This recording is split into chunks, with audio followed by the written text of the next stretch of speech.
في علم النفس الولادة مش بس حدث بيخص الأم، يعني مش طقس عبور للجنين من رحم الأم للحياة، ده كمان بيحول الراجل لأب، فهو طقس ولادة لحضرتك، ليك أنت شخصيا.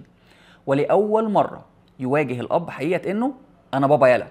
في 2008 برادلي قال إنه بعض الآباء خصوصا في الولادات الصعبة بيعانوا من أعراض اضطراب كرب ما بعد الصدمة، يعني هيجيله كوابيس وهيجيله قلق وهيجيله فلاش باكس.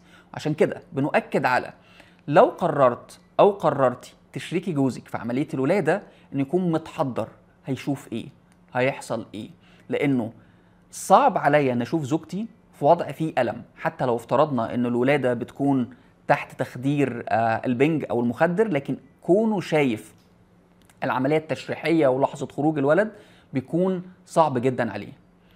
عاوزك دلوقتي كمان تفتكر يوم ولاده ابنك او بنتك او تتخيله، هتلاقي انه قلبك ممكن يجري اسرع من اي يوم قبل كده.